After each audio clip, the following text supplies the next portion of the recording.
I still have to this day a fear of going out of business. Yeah. I've built like a confidence around like, we're good at this. I'm good at this. I'm going to work hard, do whatever it takes. So like I feel confident, but I also it's like All right, you guys are in for a treat today. So we've got Andy Keys with FoxHaven Roofing as well as Metal Ops. We'll get more to that in a moment. First, welcome. Thank you for coming. Thank you, sir. Appreciate you driving up and dealing. We had some technical difficulties, folks, and it's fine. These things happen. But I want to give a shout out to Roofer for help making this happen. So if you need instant roof quotes, roof measurements, CRMs, cleaner pristine proposals, that'll give your prospects no choice but to become a customer. There's going to be a link down in the description. Y'all go and click it, and you'll be happy that you did. Andy, what's one thing that you want the audience to know about you? Real quick, just because you said the instant estimate, and I just had this conversation today, so it's fresh on my mind. Let's go. I was talking to a roofer because, we're starting a Metal Ops in Tampa. That's what I'm doing over here. So I'm here, honestly, more than I'm on the East Coast. But I was talking to a potential customer. We were having lunch, and we're just going through the business. And that's what makes me different as a supplier. I've been in their shoes. I'm still technically in their shoes. Yeah. So when it comes to the support I can give them, it's on a different level. Yeah. But I'm telling them about the instant estimate tool on my website because it's the best lead magnet you can have on your website. Everybody says it. The number one question on everyone's mind when they're searching for a roof is, what's this fucking thing going to cost? And if you can tell them, they're going to fill out the form and now you have a lead. And the guy's telling me, he's like, yeah, but then my competition's going to know my prices. I'm like, dude, you're a $2 million roofer in Tampa. Who gives a fuck? What are they? What is your competition? Check your ego, fam. Even my prices. Like, so what if my competition knows my prices? How does that hurt me? It doesn't hurt me. Yeah. So like, there's a lot of roofers that are scared to put their prices online, I guess, because their competition can see it. But like, you're missing out on leads. Yeah, and honestly, if you're using the instant estimator, some of the feedback, and even with companies that I know that have done really well with it, my reps are saying these leads suck. Pump the brakes. Like 9 times out of 10, you dig in, and that person's in a slump, right? They can't get out of their own way. They just need a there, and they need to handle the leads correctly. So in one instance, maybe a year and a half ago, that comes to mind.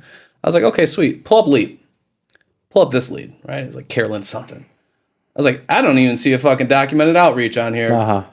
So I actually know the salesperson, so I conferenced the salesperson. And I was like, yo, Austin. Shout out to Austin if you're watching this.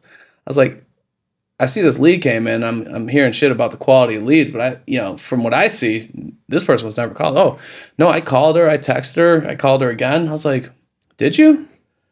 I was like, because really, like, we're looking at the single source of truth for activity on this lead, and I don't see a goddamn thing. So, like, in theory, if we wanted to run triggers or do some sort of automation or an email blast based on last contact, this person would be getting conflicting information. They get messaging based on this is the first outreach they had that wouldn't be contextually relevant because there's no documented outreach. So I was like, we got 2 things here. First of all, it's not a shit lead, right? So get out of your own way. Be better. Secondly, Chris, we need to talk about, people documenting shit in your CRM. Yeah. That's a constant battle though. But like even on the shit lead point, even if it is a shit lead, like, someone goes on your site, they're just curious what the roof's going to cost. They're not that serious. Yeah, they're a shit lead, but they entered your ecosystem. And now you can retarget them with Facebook, TV streaming commercials. You can send postcards to them. You can send them your text blasts. Text blasts are huge for us. Yeah. Huge. We do a weekly text blast and these people come alive. So they're in your ecosystem now. It's probably one of the biggest oversights that I see is not leveraging that data for future opportunities, not nurturing that lead, not having another opportunity. It sits in the CRM dormant, and because like you said, I could be 6 months out and I'm top of funnel, I'm doing my research, and I just want to know because I know it's going to cost me a fucking king's ransom. It's just a matter of how many dollars and where I'm going to get the money and how I'm going to make this work for me. I could be the best customer possible, but the timing's not right. And for the ones where they're like, but then, the sticker shock and we want to get somebody, it's like, I don't know, dude.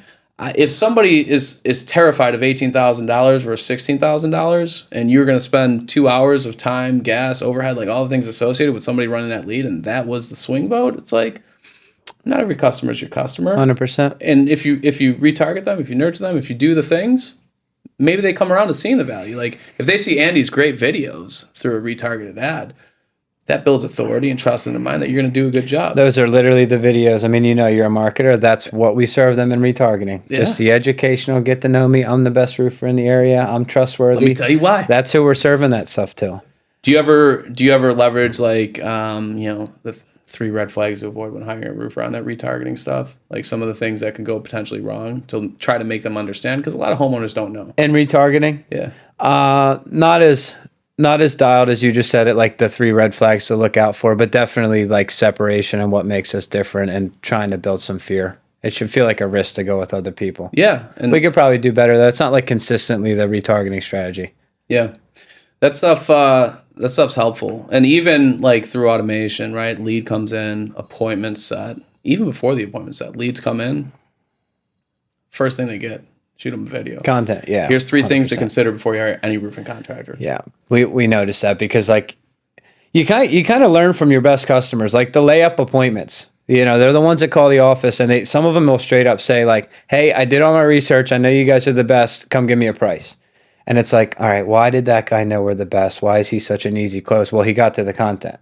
So we don't have to wait and just get lucky and hope people find the content. You can get all your leads coming in watching your content before your reps go to the homes. There's ways to do that. What made you start shooting content? Dude, I started so long ago. I'm just thinking about how awkward I felt when we started. Not just... Can we pause there for a second? For every roofing contractor that's watching this, you heard what he said. The first video I shot, and I'm an extroverted person, I could talk to anybody. Yeah. I felt it looked like a hostage video, right? Where there's a gun out of frame, and it's like, you know, they said send them 100,000, or I'm stuttering, shaking, sweating as soon as I hit record. Right? I couldn't even do it. I couldn't film the video. The first day we tried it, we're up on a roof, and I couldn't fucking talk. All right, ready, go. I had my buddy with the phone, and I couldn't even talk. I couldn't talk. And it's, you know, and there's very few instances where people will stick with it. They'll get through, the pride, the ego, how people will perceive me. And it's like, I'm just going to keep fucking. You got to get the reps in. Like, if you go to the gym, you're not naturally busting out 15 pull-ups or benching 225 or whatever it is that you're trying to get to. You start somewhere, right? And then you get the reps in and you get better and better and better. I just want it because I get that feedback a lot, and I want to normalize the fact that you will feel like a complete asshole. It's normal. When you start shooting content. I still hate pictures. I can talk. If I'm talking about something valuable on camera, I can speak because I got used to it. I hate pictures. I hate cameras. Never a social media guy, but like you asked me why I started making content to grow my fucking business, to grow my business. I knew I had to, and I just did it. And I've been like that with everything in every area. Now, in the green room on our way here, you kind of mentioned that initially you were making it more for roofers, and then you transitioned. What was that aha moment where you're like, I'm doing this wrong? I guess. Yeah, well, we always made content for the business. So like the business social media profile has always been active. I used to make the videos, roofing technical videos, educational videos. Then I kind of stepped away from the FoxHaven page, and my team kind of took it. They did it for a while. We started throwing skits in there. We were trying to be like funny and entertaining because our thought process at the time was people don't give a fuck about roofing. So like, let's just get eyeballs on us any way we can. So we would do like local restaurant giveaways, things like that. But recently we kind of stepped back, and this answer's getting a little jumbled, but we stepped back on the FoxHaven content because the roofing content works. Because the whole goal with the content isn't necessarily eyeballs on the business. Like we kind of use paid for that. So like you're going to get more impressions and views with paid than you are organic. So the organic content, the goal's not views and to be famous. It's more to build trust and to get it in front of my customers as they become leads, and to use it in sales pitches and to build trust and to separate ourselves. So like I view the organic content more as like a closing percentage booster rather than like a giant like get known in my market. Because like you work with a lot of roofers. Who has 30,000 local followers as a roofing page? Yeah. Have you ever seen it? So we use paid to get known and get out there, and that's where we get all the eyeballs. And then like I realized that over time, the content machine on the organic side, it's really just building trust, getting people to like us, separating ourselves, increasing closing percentage, and giving my sales reps tools to use while they're out in the field. Do you have those videos on your landing pages? Yeah, we have, depending on the ad and the CTA, we definitely have videos on landing pages. What about like a landing page through organic? Actually, this is a great question real quick for you. I have 2 schools of thought, and we kind of test both.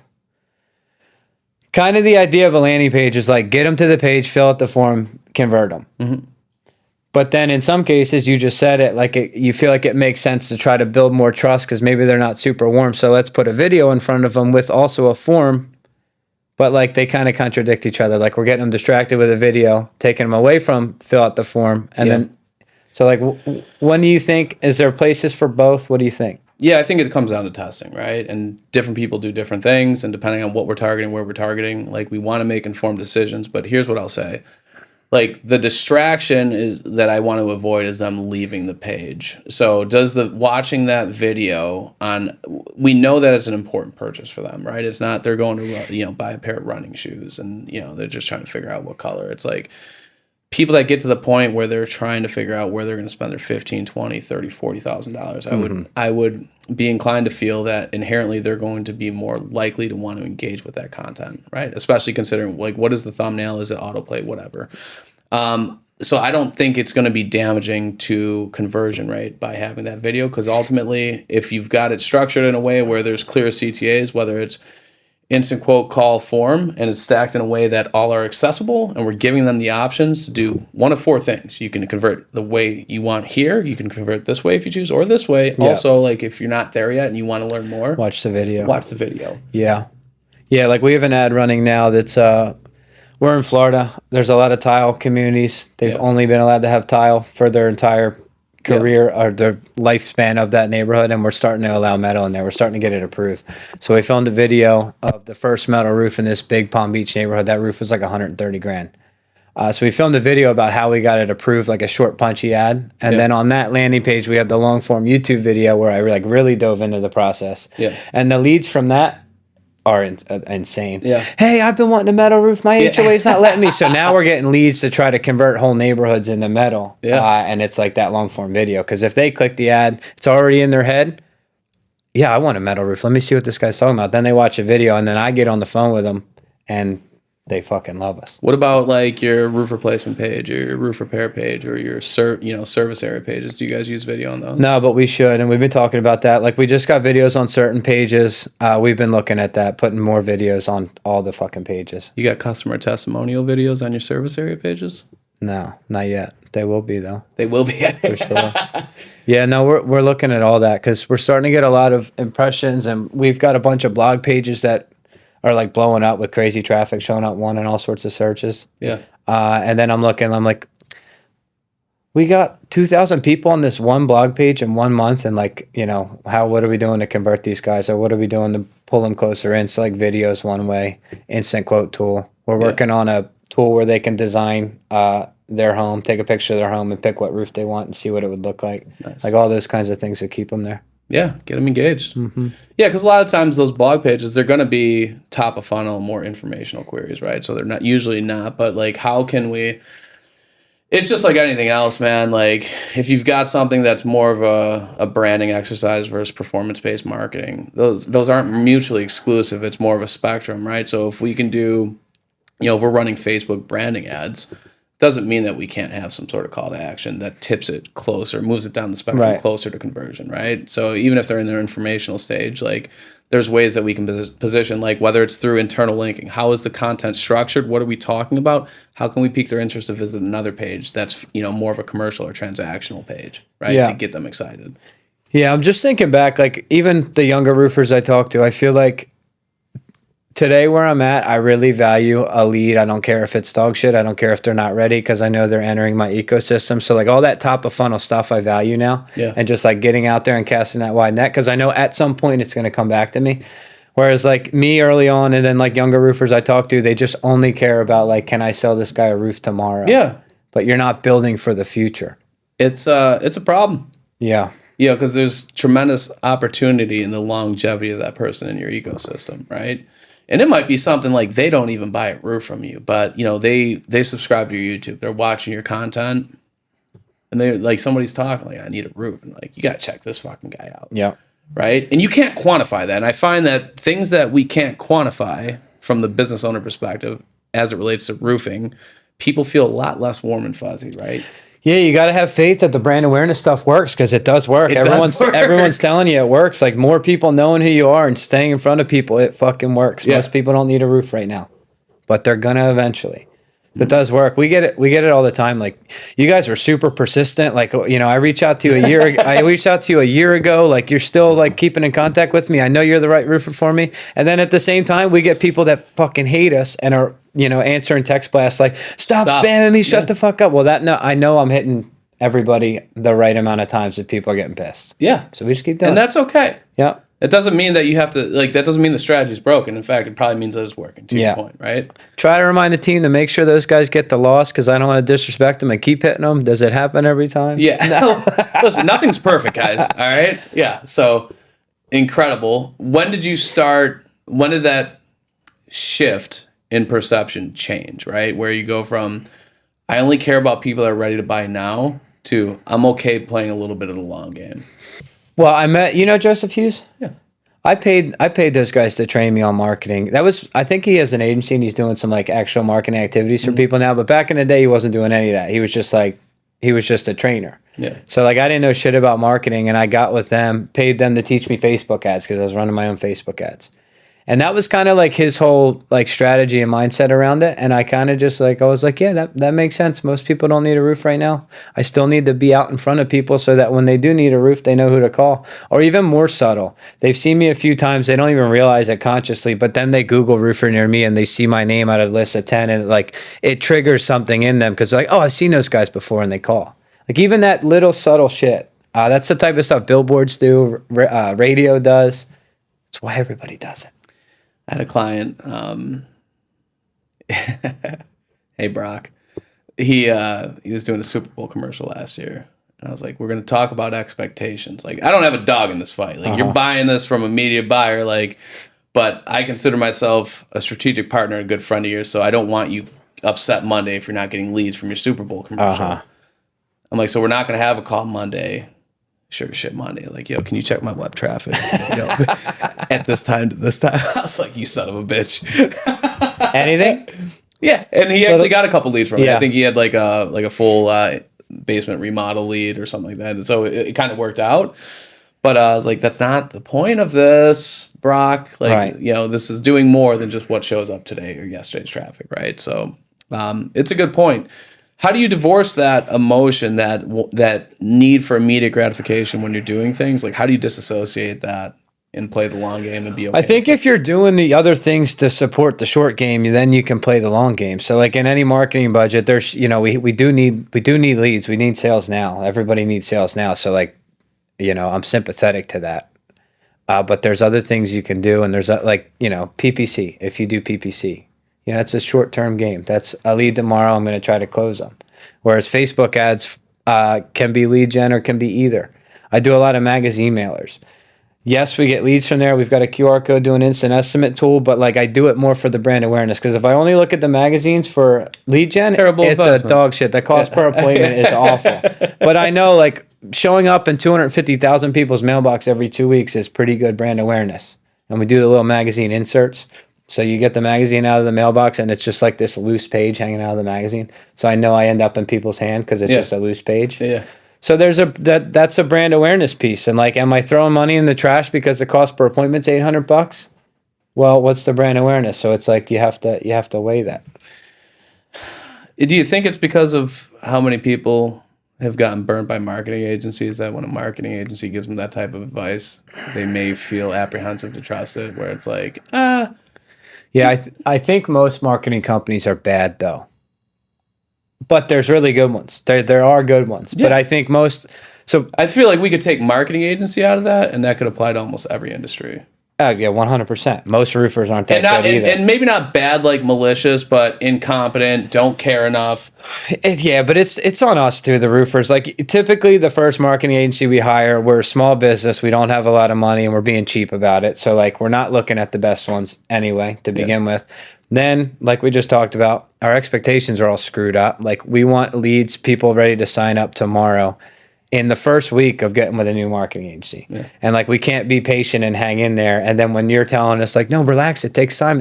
You're like, that's what they all say. Trust the process. Yeah, this feels really familiar.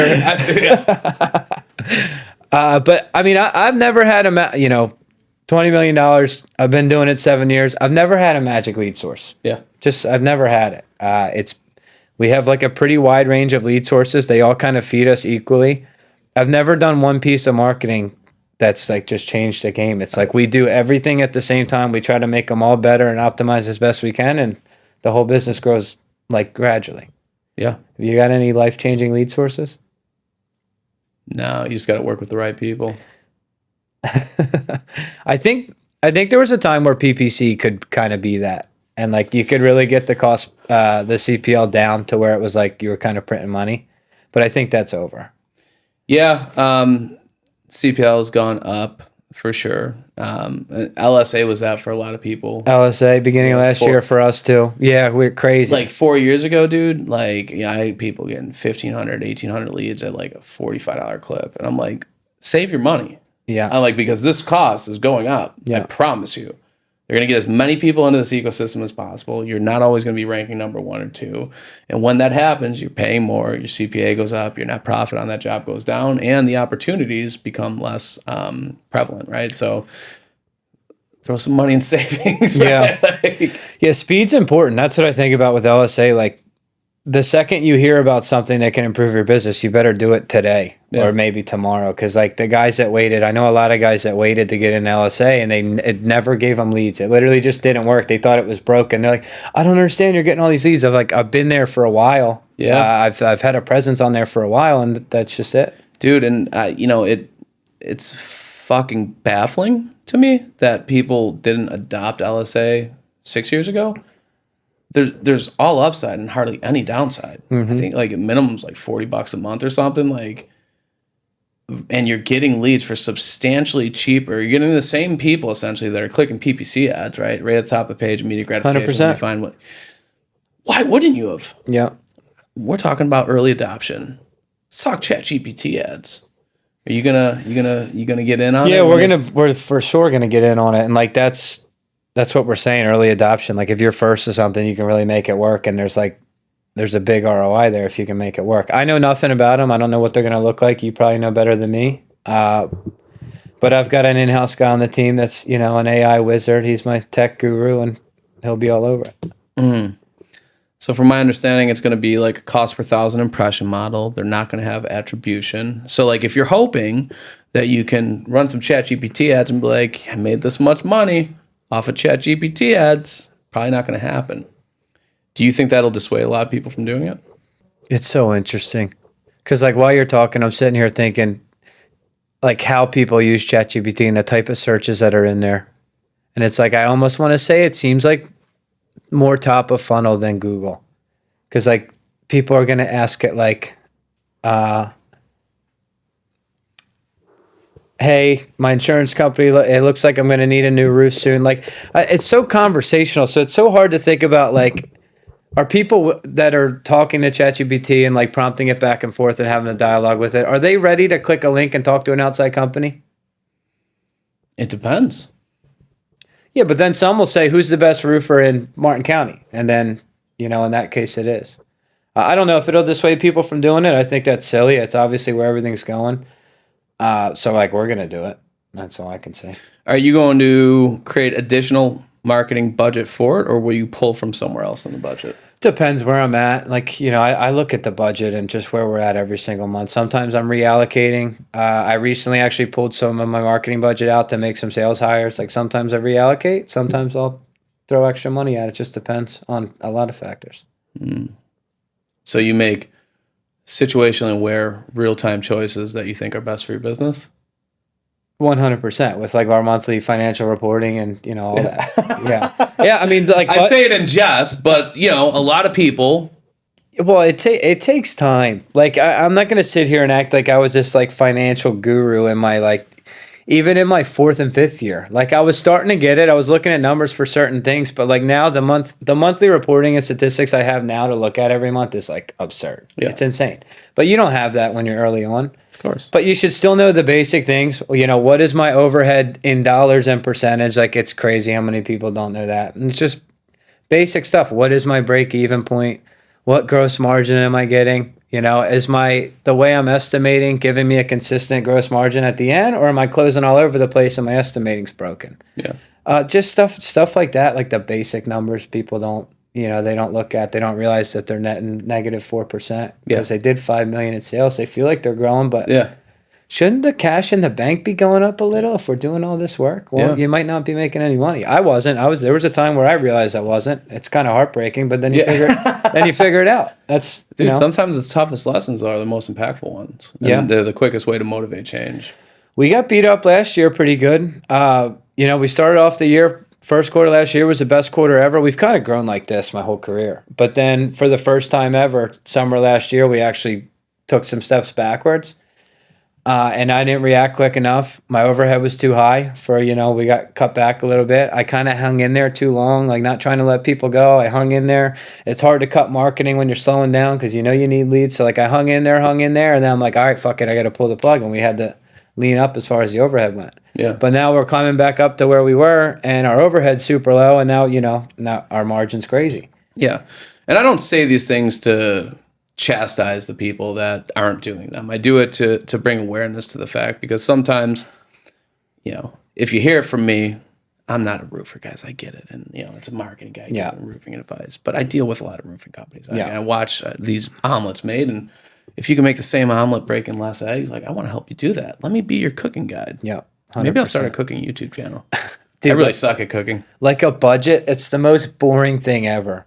But just having a real budget in place and having it uploaded into your QuickBooks or whatever you're using for your accounting or your reporting, if you just have like a strict budget that you sat there and looked at your historic numbers and you're like, all right, this is what I'm spending on LSA, this is what I'm spending on this, and just went through all your categories, and then you came up with a budget. Now you have a number of your overhead, and then you plug it into QuickBooks, and at the end of every month you just look. How did I do to meet my budget? You're probably going to find you're all over the place and you need some more financial discipline, but that stuff's big because then you can count on a bottom line number that you're actually going to meet. And then you have a real business. So that's a really good point. It's great insight for the people watching. Let me ask you this, because I ran into this with, Eric Reno. Mm-hmm. We were dealing with one of his folks, an accountant, and how do you forecast LSA? Because most people, we wave money at Google, set it to $100,000 a week, give us as many leads as possible, and it caps out. So I can give you 30 or 15 or 50. Yeah, dude, I think mine's at 200,000 a week right now. So what does that look like in the financial reporting? Do you take an average of the last 12 months of what it spent and say, okay, we could safely assume it's going to land here? Because I also had another client who they got blasted by a storm. They spent $90,000 in a month on LSA. Yeah, no, I mean, there's no way to account for that. We just update it every month to the previous, so there's a good chance next month's going to look like last month, so we just update it. When we're explaining it to the accounting person, he's like, that's not how this works. I have to reconcile and forecast based off a real number. I was like, yeah. Yep. So it could be $5,000, and it could be 30. I don't know what to tell you about it. You ever play a slot machine before? It's kind of like that. Yeah. Little less downside. But I promise if it's high, it's a good thing. Yeah, it's a really good thing. Yeah. And look, I'm not a CPA. I don't have, the financial, pedigree that you do. But what I can tell you is, again, we start running this thing up, everyone here is going to be a lot happier. Right. 100%. 100%. It's pretty incredible. It was a fun conversation. So we talked about, the leads and, the folks handling the leads, and, you want to provide leads for your team, but also you want them to provide leads for the company, right? Do you have, in your compensation, is it inherently built out to motivate self-generated leads, or is it? Absolutely not. And that's why I said I had to backpedal, because I built my whole business. It's like they're all office leads. Well, 10% on everything. Exactly. Yeah. But it makes sense to incentivize them to go hunt. And then your killers are going to tell you, I don't want any more office leads. Yeah. I got it. Yeah. I got it. And when you're hunting, you're mainly looking for referral partnerships. So once you do enough of that, you just have this book of business that feeds you, and you're just selling jobs over the phone. Easy not money. to make it sound easy. It takes a while to build a Simple, network not to easy. get there. Yeah. Yeah. But it's like the network I have. I've been in roofing a long time. I used to deal with a lot of customers. If someone calls my phone, like my personal phone, and it's a lead, we're going to get the roof. Yeah. The closing percentage is 100% at this point, because I've just built the network. So your reps can do the same thing. So have you changed it to where it's staggered based on company provided self-gen? We got a lot of stuff we're changing right now, but I don't want to talk about numbers just in case. I don't know, just in case we're changing a lot of things right now. We're always changing a lot of things, honestly. So is Google and AI. Yeah. You guys know this. I was talking to a client, and we were talking about, they were reluctant to shoot video, and I'm trying to explain to them the power of it. So I created like a pitch deck for the team, right? Let's start with some word association. Just do it. What do you think of Nike? Mm-hmm. We went through a few of them, and it's like, okay, so if every customer you went to were like, you're that guy from the video, what would your closing percentage be versus what it is now? Right. Let's go through your comp plan, right? You get 12% on self-gen, you get 8% on company provided. How much of a difference is that? 4%. It's 50. That small tweak in perception, right? Having that conversation, like it's a difference of 50%. If you sell $100,000, you're going to make 8,000 or 12,000. That's a 50% delta. But it's easy to look at it as 4%. It's like, it's just 4%. Yeah. It's not, dude, right? So like moving through these things and just the smallest things to get people motivated to go out there and do a little bit extra. And it's hard to do it for people that have always had a full calendar, right? Like to backpedal, but it takes effort, but it can be done. Yeah. For me, I don't need any extra motivation to do things that are going to help the business. Like I still have to this day a fear of going out of business. Yeah. I've built like a confidence around like, we're good at this. I'm good at this. I'm going to work hard, do whatever it takes. So like I feel confident, but I also it's like a healthy mix of like, I know we're great. I know we're going places. I know, this is awesome. And then also it's like, is this going to work? Am I going to go out of business? It's going to crumble tomorrow. And I let this one talk to me. Like, I don't think it's necessarily a bad thing. That's what gets me out of bed. That's what keeps me moving. So like, if it's like, I feel weird on camera, but I might go out of business. Like, come on, man, it's not even close. Just make the fucking video. Yeah. I think they have therapists for that. Well, you're explaining. I have the same thing, right? So like I empathize, and that resonates with me, right? Because it's always like fear is the most motivating thing for me. It's like, depending on what your life circumstances were, where you came from, things you were around, it can be incredibly motivating. It's like, if you have a rat, are they going to run faster to a piece of cheese or run faster away from a cat? 100%. The cat's going to get them going, dude. That's such a simple analogy that I'll start using, but obviously it makes sense. Yeah. Yeah. That cat's going to end you. You're going to fuck everything in you. Yeah. What would the therapist have to say about it? I don't know, but I'm out here going to business. So it's like, it is what it is. I did therapy once, and I was like, we were talking about like compulsive energy and things like that. And I was like, dude, listen, here's the thing. I'm like, have you ever golfed? He's like, yeah. I was like, okay. Like, you ever slice a ball? He's like, yeah. I was like, how do you fix a slice? I was like, you do one of two things, right? You do it the right way, which is like go get lessons, fix the form, or whatever mechanically you're doing wrong to make the ball go. Mm-hmm. I was like, or you could just aim left, dude. I play my slice in life, all right? Yeah. I'm like, I didn't fix a lot of things. I'm like, I learned how to play with it. I've played that game, though, and then you aim right, and then you hit that one perfectly straight. You're like, where the fuck was that? Go see a golf pro, is what he's telling you. Do you fix things? Do you fix the mechanics of things, like what's actually wrong? Or can you, figure a way to make what can be perceived as something that's negative and harness it into something that's positive? Take like ADD, for instance, right? People are like, there's something wrong with this kid. Like, when I skipped second grade, and they're like, you're too distracting. You get your work done too fast. We're going to skip a grade. I'm like, okay, sweet. Get out of school a year early. That's dope. And then they're like, that didn't work. They're like, you're still, so we'll give you Ritalin. I don't know. I look back and like, if that's my kid, I'm not putting you on fucking drugs. No because way. Because Michael's a pleasure to have in class. Michael's disruptive, right? That was every progress report, every report card. It's like, but I had like a 98 average. It's like, challenge him. Yeah. Right. So for me, even in my adult life, like, sure, do some things get lost or left behind? Absolutely. I'm like, but the shit that I accomplished from a productivity standpoint is pretty fucking incredible. So I look at it, it's like more of a cape than a kryptonite. Yeah, 100%. I've been to therapy and a drug rehab. I used to be a drug addict. We didn't touch on that. Me too. Oh, yeah? Yeah, I was a big opiate guy. Yeah, me too. Yeah. A lot of us were. Yeah. Where are you from? Buffalo. Yeah, Philly. Yeah, a lot of us were. Yeah. How old are you? 37. 33. Yeah. So the Oxy 80s, that's what got you in? Dude, no. So I made a firm commitment to myself that I would never transition from eating handfuls of Lortabs to Oxys, because everyone that I knew that did that ended up on heroin and dead or in jail. Yeah. So instead of an Oxy 80, I'd eat 10, 10s, destroy my liver, my internal that's organs, insane. right? Yeah. You know, literally like puking up pills as I'm taking them down. I made the same declaration when I was doing oxy to the heroin, to the heroin point. I would never do heroin, but typically you end up doing heroin. Yeah. But I was in a rehab, and you have to talk to. I've been to 3 rehabs, but you have to talk to therapists when you're in there and all this stuff, and they're like asking you questions, and like I've always hated therapy because of this, because like you're in there, you're talking to them. And they're asking you questions about your childhood, your dad, all this stuff. And like my dad was a roofer from Philly. He's a hard ass, different generation. Like, and I fucking love the guy for it. Yeah, exactly. I got Eagles tattoo on my leg. I love the guy for it. Like he raised me to be a man. He showed me how to work. Yeah, did he knock me around a little bit when I was being an asshole? Yeah, but I deserved it. And like you start talking like that to a therapist, you deserved it? Oh my God, what do you mean? I'm like, I was a little shithead. Yeah. I probably would have beat me up too. Yeah. And but she's sitting there trying to convince me and like let me like feel like a victim. Yeah. And then it's like I didn't listen to my dad. I got caught up. But like as I became a man and like got my life together, like my dad raised me right. Yeah. Like I'm the man I am because of my dad. Yeah.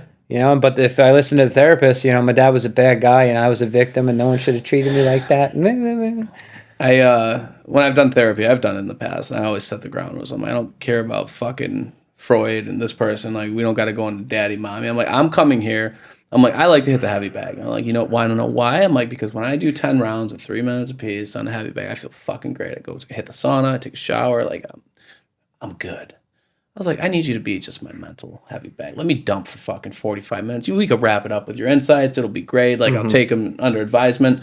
I was like, but all the dumb shit, like, I just need to fucking unload, right? I'm like, because it's heavy. It's heavy for me. It's heavy to expect people in my life to be able to be there to support that. Like, and I've got people in my life that are fantastic and be more than willing, but it's not their cross to bear, right? Like, I don't, like, let me pay you. Here's your 150. Let me dump on. Does that work out for you though? Like, yeah, it worked. It's great. helpful. Yeah, absolutely. Yeah.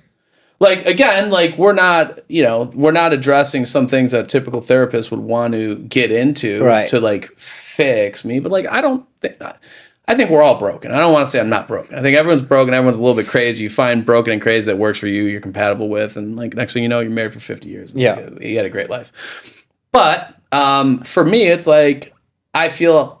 I know better. I know what I need. This is what I need from you. Can you be that person? Perfect. Here's your $150. The hard time that I would have with therapy is you're talking about different things. And sometimes we would get into different conversations about different things in life. And, you're asking me about a relationship with somebody, right? Friend, significant other, a client, whatever. And it's like, in 60 minutes, I'm going to give you 3 years of context. Like, there's going to be so much shit that's left out to let you feel how I feel and get to a place where we're at the same point, right? So I'm like, it's really hard for me to expect for you to be able to have the relevant context to guide this conversation, right? And tell me if I'm justified or if I'm not justified or if I should massage out how I handle things or not. And it's like, it's tough. Yeah, my whole thing is like, do you know, like, think about, I don't know if you know anybody, you probably do, because a lot of people did this, but like, think about your friends from high school or like, girls you went to high school with, like, how many of them became psychology majors?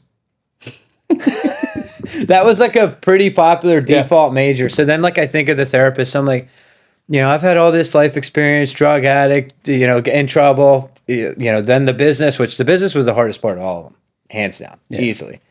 And then I'm going to go talk to this girl that graduated from this college. Like, what does she know about my life? That's like that's my view on it. Dude, and like, I've met some people where this girl I used to work with, she had a friend, we met out the one time, and she's an absolute crash out, wild as fuck. Crazy. Like, 2 years later, I found out she's like a therapist that focuses on these 3 areas. I'm like... Yeah, there's no life experience in the psychology degree to be able to like give people proper advice on how to live their life. Like, I will say my specific guy that I had a great relationship with, and I feel like he helped me a lot when I needed it. He was actually in recovery from heroin, fucking alcohol, like all the things, and he made it out, and he's like, 16 years sober. Mm-hmm. licensed clinical social worker, and like, you know, I could sit there with him and I could talk about the shit. Yeah, that's a different thing. That's a different thing. That's why I like the AA sponsor, like it works. Yeah. You have a guy that's been sober 20 years, went on to live this nice life, but he's been there too, so he's got the experience. So that to me makes sense. Yeah, people that are relatable, we tend to be more open to listen to or to have conversation with, and for it to have an impact, right? So I like the turn that took. Because I'm sure there's a lot of people that have watched this that have dealt with or maybe are dealing with that type of thing. Yeah, right? It's roofing, man. It's roofing. It's roofing. interesting characters in roofing, man. That's why I love it, man. I love it. All I did was screw my whole life up, get exiled to Florida, just like popped up in Florida. And I'm like, all right, well. Exiled to Florida. I did. My dad's brother, my uncle lived in Florida, and I was like trying to move back in with my dad. He's like, you're done here, dude, with too many tries. He's like, I'm calling your uncle. We're sending you to Florida. Don't come back. And that was it. I ended up in Florida. I did a couple of rehabs down here. I lived in my car for a while. Got out of my last one.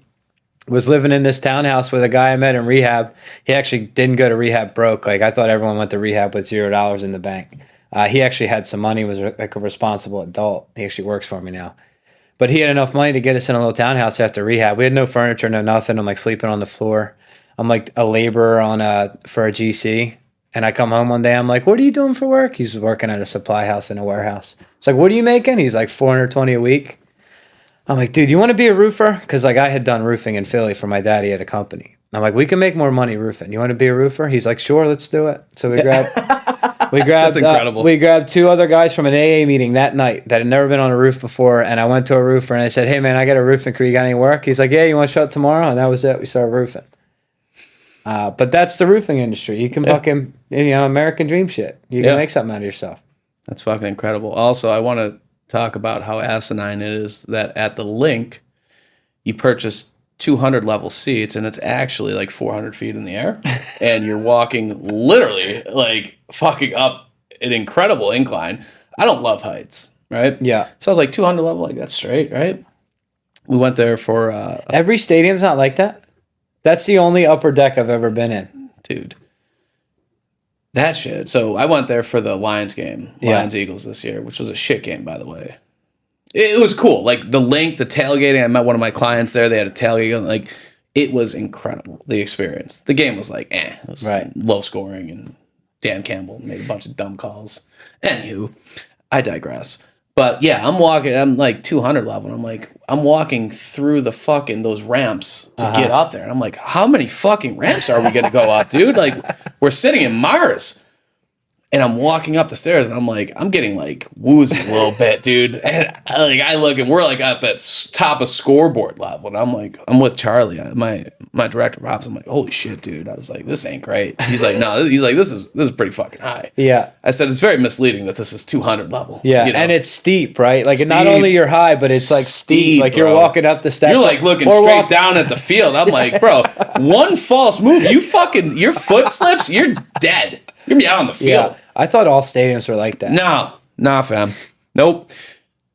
It was cold as shit. Yeah. It's the windiest concession area that I've ever been to in my life. And it was like 12 degrees, right? It's cold.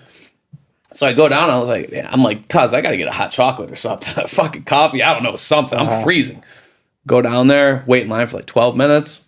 She's like, oh, we're out of hot chocolate machine's down right now. I was like, of course it's fucking down. I was like, you got anything hot? She's like, you got, nacho cheese. I was like, I'm good. I'll go fucking suffer. But it was really cool. First and last Eagles game? Probably. Yeah. Yeah. At least you went. Yeah. Say I did it. Yeah. Yeah. Tailgate was dope. Tailgates are fun. Yeah. I'd imagine depending on where you're at in the crowd you run into, it might be different for everybody. I was with some guys that were in Detroit Lions gear, and they went to a different part of the tailgate, and apparently drinks were thrown and fights almost happened. 100%. They're calling me like, "Where you at?" I'm like, I'm not about to fist fight with you guys. Like, you guys, you got to clean up your own mess. And that's not the case everywhere, like all over. Yeah, getting beat up when you're the away team. I mean, I think that like hostility to away team is common. I think it's one of those spectrum things, though. We have the reputation that it's like, you don't want to go to Philly. I don't know what it's like in other You ever places. see Silver Linings Playbook? Yeah. Yeah. It's one of my favorite movies, dude. Bradley Cooper's the man. When he sees his therapist at the fucking game. Oh my God, it's so good. Yeah, that's incredible. My favorite part of that movie is where he starts crashing out because the Ernest Hemingway book he's reading. He fucking whips it out of the window. It's fucking Ernest wakes his He's parents at every up. game, man. He's diehard. Yeah. Bradley Cooper, yeah, he's the real deal. He loves the birds. It's funny walking through that stadium. Go Birds! Go Birds! I'm like, go Bills. It's a Lions game, dude. Lions Eagles. What are you talking about? Go Bills, man. Go Bills. So what made you get into the metal side of things and having like a supply company? Yeah, so the metal Ops. Yeah, I was a roofer, like an installer. Like I did the work. So when I started my company, I always knew metal roofing was the best roof you could put on your house because like I understand how things are installed. I understand water. Like just like hands down, metal's the best. Hands down. So I would try to sell it to homeowners early on, but this is like pretty early for metal roofing in Florida. Like there wasn't a ton of it. It was here and there, but like it wasn't adopted by the market yet. So like I'd get pushback like, nah, that's for shopping centers. That's industrial. That's this, that's that. Fast forward like 6 years, like we're doing more metal than any other roof system. All companies around me aren't that way, but because I had that opinion that metal was the best, I trained my sales team to believe the same thing. Sure. So we started doing so much metal, it didn't make sense to buy it from somebody. We're spending millions of dollars every year with somebody else for metal roofing, so it made sense to just do it on your own. But I didn't want to buy the machines, the equipment, and just have FoxHaven own it and just FoxHaven, run FoxHaven's metal jobs. I wanted to sell metal to everybody. Yeah. So I partnered with, basically my account rep at my previous supplier. We partnered, made metal ops, and it's going really well. We exploded. We've only been in business a year and 4 months. We're looking to try to hit 20 this year. So it kind of exploded. Yeah. So we're opening our second location. We've only been in business 15 months. That's wild. Yeah. Yeah. Just you learn a lot of lessons in your first business, so you can kind of speed things up. I'm not as scared to invest in the business. I'm not as scared to take equipment loans and do things because I'm on top of the numbers. I used to partner. Maybe that's a good strategy if you're new in business, is to get a really good partner. Partnerships are difficult, but like in our case, he brings the day-to-day expertise and like he's a grinder like me, and then I bring more like the business, the numbers, the sales, the marketing, and I work hard as shit too. So like there's never going to be like I'm doing all the work and this guy's owns 50% and he's just sitting there. So like we have a really good partnership. I think partnerships can be valuable because if I look at FoxHaven, I kind of pulled the business the whole time. Like I was the driver. I was the one on top of everything. Problems over here, fix this department. Oh, we need to do this, tweak this process. But when you have two that are doing that, you just go faster. Yeah. Yeah, that makes sense. I'm sure there's plenty of great partnerships and plenty of terrible ones. And I would imagine that like if you're going to decide to partner on a business with somebody, it's a huge decision. Yeah. It's the same way as like if you're partnering in life with somebody, you should be selective with who you decide to give your energy and your opportunity to, right? I had somebody reach out. I think they saw a YouTube video and they knew somebody that I worked with, and he's like, younger kid, did like 800,000 his first year. I'm like, that's fucking great, dude. Mm-hmm. Let's go for this year, $1.5 million. I'm like, how are you gonna get there? My stepdad, he works for this company, and I think I'm gonna bring him on as a partner. I was like, cool. Like, is he buying into the company? Like, he's like, well, no, I'm gonna give him half. And what he brings is, he's got 20 years of experience in the construction field. And I'm like, okay. I was like, so he brings experience. I'm like, so then why not just pay him? Do like an OTE plan. Like, here's your guarantee, and you get an override of percentage on sales and growth, or, you can get real creative with this stuff. He's like, I don't know. I was like, here's what I do know. Thanksgiving's going to be really fucking weird if you feel like, he's not pulling his weight and now he has half your company. Yeah, dude. And like, as you're saying that, I kind of cringe when you said like he just did 800 in his first year. That's exactly what I did. And like, dude, after that first year doing 800,000, I had zero fucking business sense at all to even think about a partnership. And like, you're giving him all these like ideas. He's never even heard them before. Yeah. So that does scare me, to just partner and nobody's got business experience and you don't know how to structure it. And you don't know, like, you don't even know the value of a partner at that stage because you don't know business yet. So like that is scary. But that comes down to like seeking out information. Like and it's tough nowadays. There's like, it's great that there's access to information so easily. Also, there's really bad information out there. And how do you know who to trust and who to have mentor you? I think like mentorship or, having somebody or a channel or a group of people that you can network with in some capacity, get mentorship from, is really important because it cuts down that ignorance tax, right? Like you can avoid some really big fucking potholes. You know, you're from Philly. I think they have potholes there. I know they got really fucking narrow streets in the city. Yeah, there's potholes. You're trying to drive around the city. It's like horse and buggy style. It's like, dude, this shit is tight. I went there. So right before COVID, we ran the Dietz and Watson half marathon there. Mm-hmm. It's a great course, by the way. I don't love running, but yeah, I'm not a runner. It was cool to do it. Yeah, just like seek out information, make informed decisions. You're not always going to get it right, but you'll sleep a lot better at night knowing you tried. Yeah, I mean, I think I don't want to say no. I can say this: like, my businesses wouldn't be where they're at if it wasn't for YouTube. I've been a YouTube junkie my whole career. A little less so now. I mean, I'm still learning things on there, but like now I got a little more time. Like, if I want to go down the Epstein rabbit hole, like I have been, dude, I've been trying to stay away from it. My girl's like all into it, and I'm like, I don't have the headspace for it. Just like leave me out of it. I'm working. I'm busy. But, I had to drive to Tampa Sunday afternoon. I left, so I had a 4-hour drive ahead of me. And I'm like, I go on YouTube. I'm like, what am I going to put on? And I see an Epstein podcast, and I'm like, fuck it. So I listened to a 2-hour podcast on Epstein, and I've been like balls deep in my free time ever since. So like all that to say, like coming up, I did no entertainment, no nothing. It was just like learning stuff on YouTube. And a lot of my business growth is from YouTube. Yeah. I watched your boy Eric Reno early on. I think even before I had a roofing company, I was watching him. So like he may have been a reason, like, a little motivation to just go on my own. Yeah. He probably was.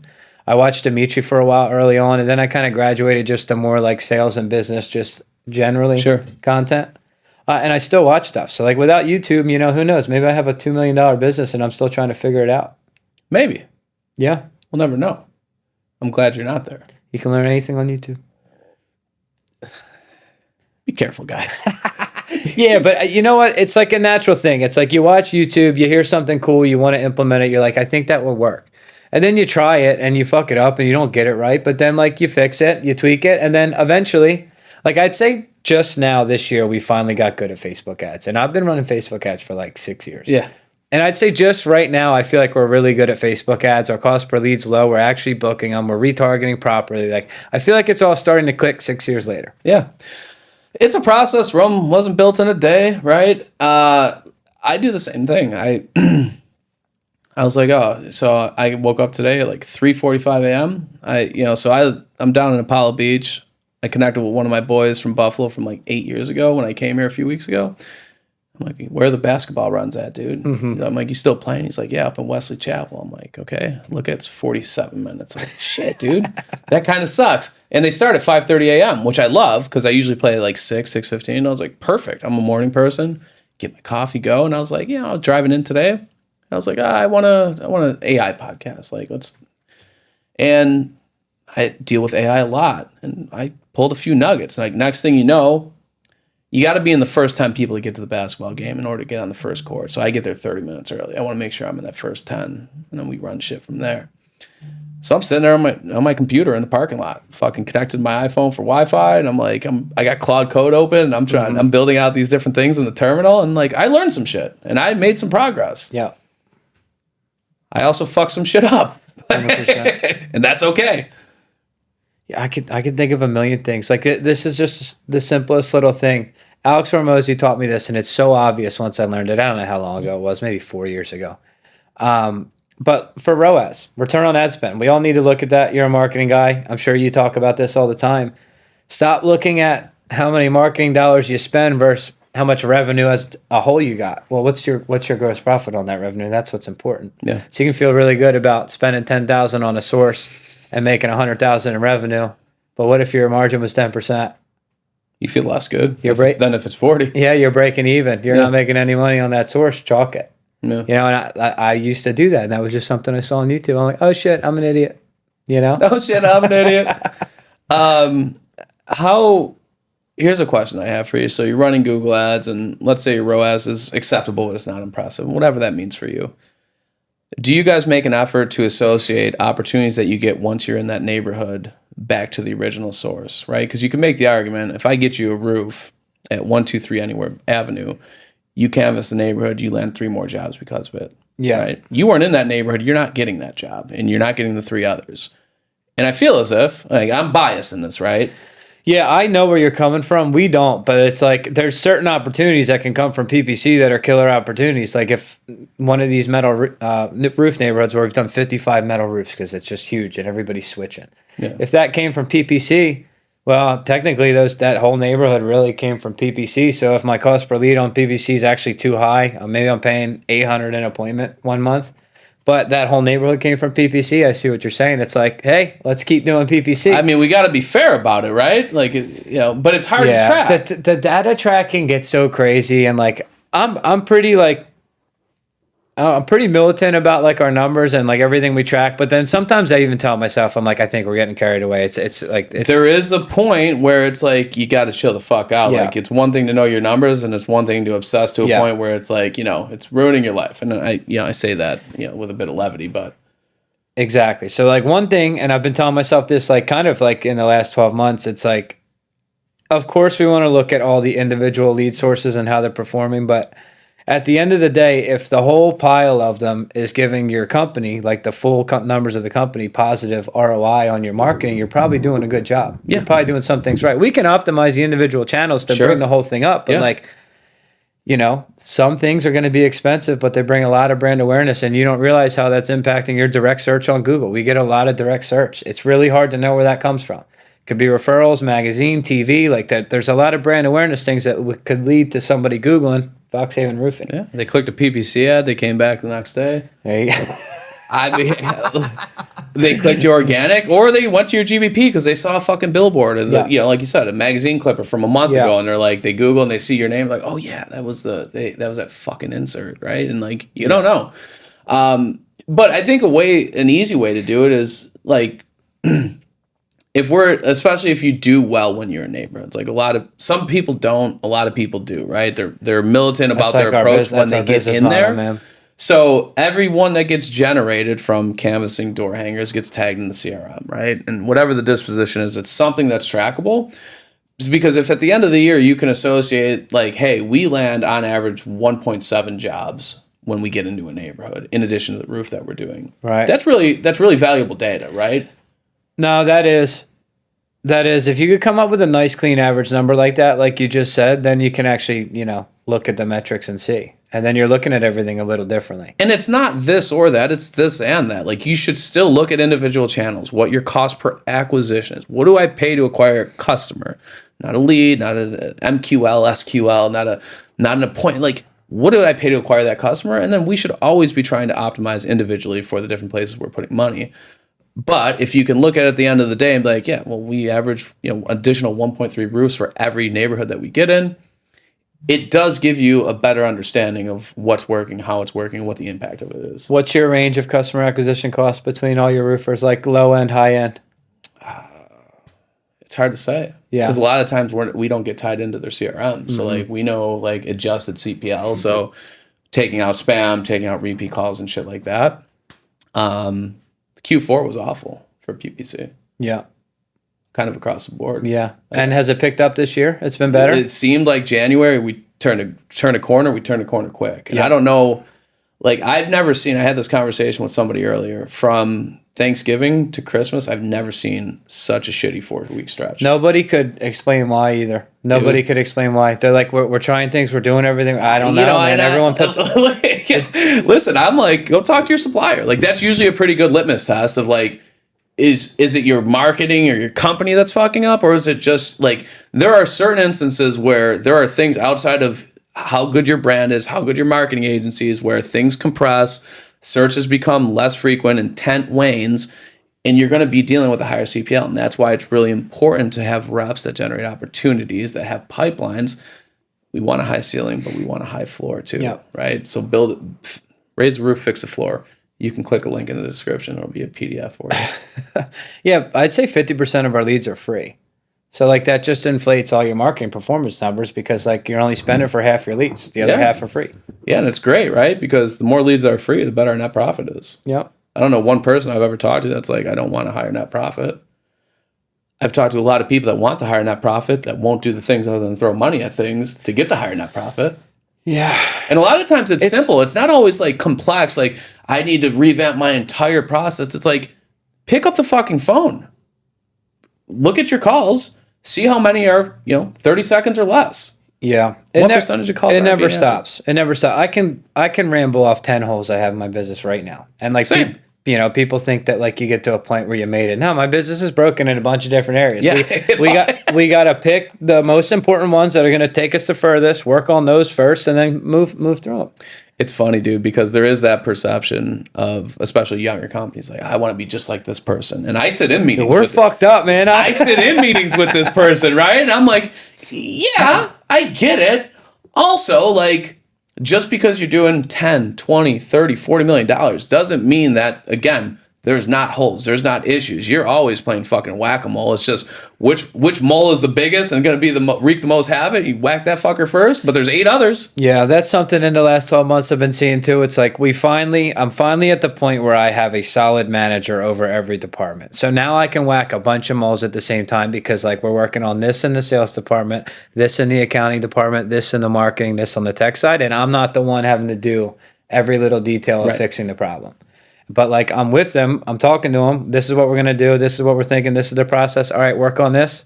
All right, and they're implementing it with me because then you have to implement it. Like you have to oversee it and make sure it sticks. But we can work on a lot more now than I ever have because just like I have like a good base layer of managers over everything. Yeah. With that growth and resources comes the luxury afforded to you to be able to not be the guy with the little foam hammer whacking the fucking moles. And like it's a great spot to be, but if you're the guy sitting there with the foam hammer whacking all the moles yourself, like it's okay. Like I was that guy. It's a rite of passage almost, right?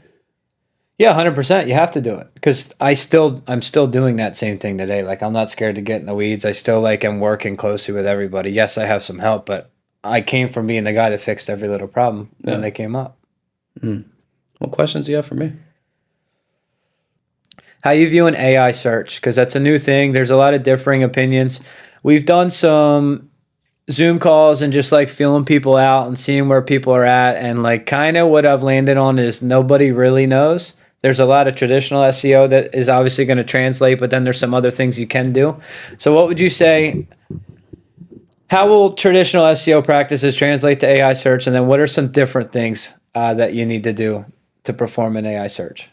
Traditional SEO translates well to AEO, AIO, FTO, QEO, whatever the fuck you want to call it, folks. Right? Everyone's got a different name for it. Yeah. At the root of it, you're trying to convince another platform that you're relevant, right? What does that? Solid website structure. How you're writing content you should probably take a look at it, right? So, typically, let's say prior to the latter half of 2025 and let's say the few years before that, it was a really good strategy to always target informational content for top of funnel because that gets the most reach, exposure. You rank nationally, regionally, things like that. And then you can kind of build topical authority through internal linking into your more commercial transactional pages where they're more likely to convert. And I'm not going to say that's not a good strategy, but it's more nuanced now because AI overviews eat up a lot of that, right? Yeah. Which kind of ties into your question, but you'll see like most people have lost a lot of that informational traffic. But like when you look at that same content, a lot of the times the way that it was structured was kind of like you would do a video. So there's kind of like a hook, like what's the question we're answering, we'll give them a little bit of it. And then through the content, we'll explain deeper and deeper. We want them to read all the way through. The biggest shift I see with the AI search side of things is like there's got to be a TLDR section. Like there's got to be a quick bulleted list, answer the question fucking right off rip, and then you can give context. Some other things with content format is, you don't always want massive paragraphs, right? Give short, digestible ways that increases the likelihood. Give bullet points, give comparison tables. Make sure that you're linking externally to validate the things that you're saying with supporting evidence from like reputable sources, right? So, to know that you're giving good information. Obviously drive backlinks and stuff like that too. An author section, everybody should have an author section on their blog.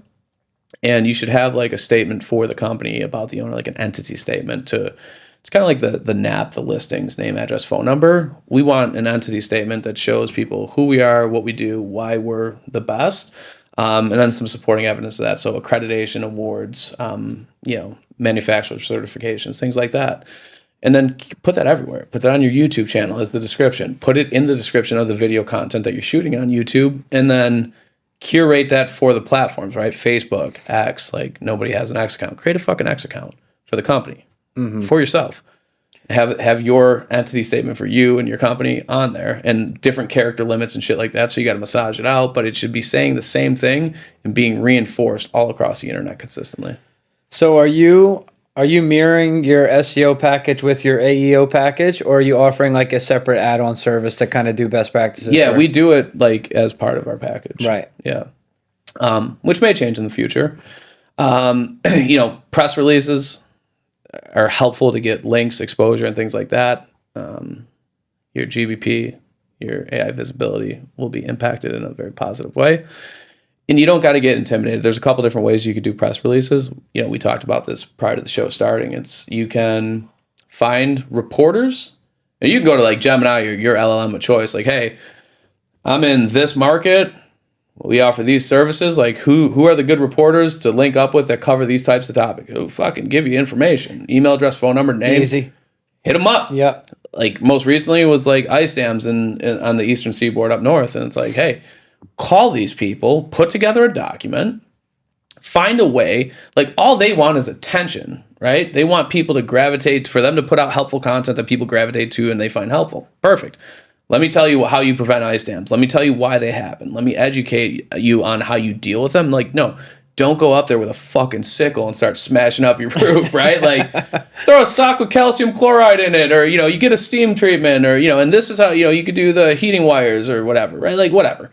But provide helpful content and reach out to those people like, hey, can you cover this for us? Because we've gotten 43 calls in the last 4 days. So people want to know this. They need to know it.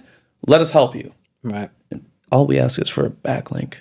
And then there's like DIY platforms. Google like DIY press release, right? There's tons of platforms that you can use with different levels of exposure, but those things pushing links from that press release and it getting picked up by different news outlets and things like that is helpful. So that's one thing that we're leaning heavy into. It's just a bit of a transition for people because not a lot of people are used to doing it. What about YouTube and the use of video? I mean, I think it's just past Reddit as like the number one cited source for LLMs. Right. So yeah, and like and the LLMs can transcribe the video and use that when they're searching, or no? I mean, I'm not an AI expert, man. I'm just a guy from Buffalo who has some problems and is just trying to do his best by people. But what I can tell you is like those statements and those links that you're like, as part of, you should create a template. In YouTube Studio, you can create a template for your YouTube videos, right? And it's like, hey, here's what the video is about. And then from there, it should be, all the company's information. If you got a Google business profile or multiple, have all of them listed, have a map embed that links to each one of those GBPs, links to all the social media outlets, and you should have in them every all. Description on the YouTube Yes. video.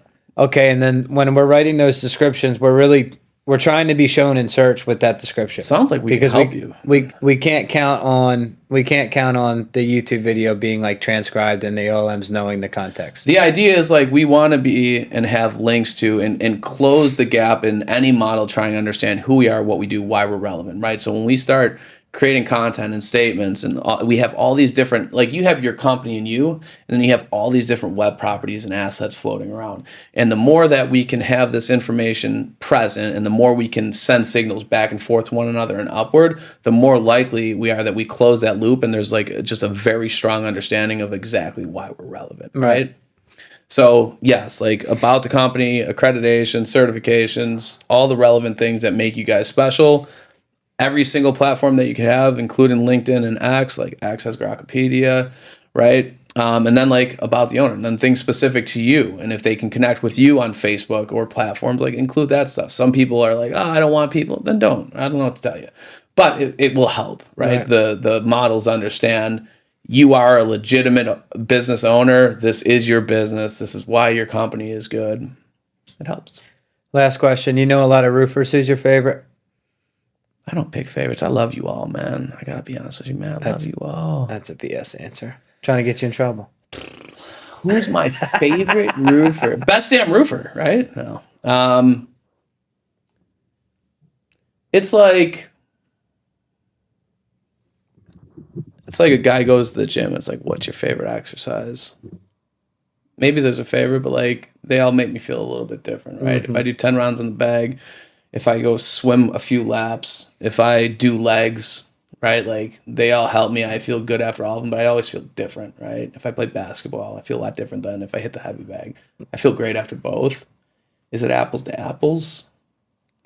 You're in a business. My favorite, I'll say this. My favorite roofers are the ones who have the most compressed timeline from when they get information from trustworthy sources and they implement. Yeah, 100%. There would be so many people that would be so much more, I don't want to say successful. They would do more revenue and be more profitable because that's what a lot of them want to do if they simply took information and executed on it in a very compressed timeline. Yeah, it should feel like an emergency. Like, oh shit, I don't do that. I don't make my YouTube descriptions like that. You better believe the next YouTube video I post is going to be structured correctly, and then we're going to backtrack and change all of them. Like it's an emergency. Yeah. What do you love about the roofing industry? So I lied. This is my last question. We can keep going. It's fine. You're I'll in, just pay them more. You're in business. You're in the business world. You deal with people from other industries, but like you obviously have a lot of roofing relationships. Yeah. What's your best thing about being in roofing? One is like relationship wise, I can sit here and motherfuck and we can break balls and I'm like, don't be a piece of shit, okay? Yeah. And they take it in stride, right? And I take it in stride too. Like when in that exchange, that banter, I fucking love. Yeah. Like my dad was in roofing. That's my shit too. It's the same. My dad was in roofing, so I was exposed to it young growing up, and the other side of it is, when I decided to get into like the digital marketing space out of college with my political science degree, that took me 9 years to get. Yeah, conversation for another day. But when I got into the space, like I love that. Okay, if I can prove to you that something's working, you're more likely to want to keep doing it and do more of it, right? So then when I started like my first sales job, I was working with everybody, right? I had fucking restaurants, attorneys, doctors, plumbers, electricians, roofers. I like the fact that like I can look at you and say, well, yeah, you sold $300,000 in revenue because of us. What do you mean you don't want to scale your budget? You said you want to do 15 million. You did 10 last year. Looks like we're cooking right now. Right. Let's do some more. We proved the concept. Mm-hmm. So, the ticket, the attribution, and, I learned very early on, I wanted nothing to do with any type of company who's lifetime value oriented. If I sell 6 tacos for you, great. Like we acquired you a taco eater at $1.50 and they purchased $12 worth of tacos. Yeah. It's going to be really hard for me to prove how many times Phil comes back and buys tacos from you to show the full scope of value. Yeah. So like for all the relationship stuff is really important because myself and roofers, we tend to get along pretty well. And some of y'all might hate me, and that's fine. I'm not for everybody. Yeah. And that's okay. Yeah. Real quick, because I do have to go. I got a 4-hour drive. That was like the craziest shit ever when I realized that Metal Ops. And it like hit me one day, and I'm like, wait. Because we're thinking about how to get new customers. I'm like, wait. I should be willing to pay like $30,000 for a new customer because they just keep coming back. I have recurring revenue here. Yeah. As long as they treat them good, they keep coming back. It's so different than roofing where like yesterday's leads and yesterday's sales don't mean anything for today. You need new ones constantly. Whereas this business, it's B2B, it's relationships. Like I can have one client that pays me $6 million in revenue. And then he grows his business and then the next year he pays me 10. Yeah. I'm like, that's kind of cool. With a smile on his face. That's kind of cool, man. Yeah. I like that. Yeah, it's incredible. Yeah. Cool, man. Yeah, that was good. I appreciate you, taking the voyage out here. I know it was a short ride here, but you got a long ride home. So we'll let you get to it. Thank you for tuning in. And again, thanks to the team at Roofer. If this helped you, share it with somebody else because it'll probably help them too. We appreciate you. We gone. 5, 4, 3, 2, 1, 0.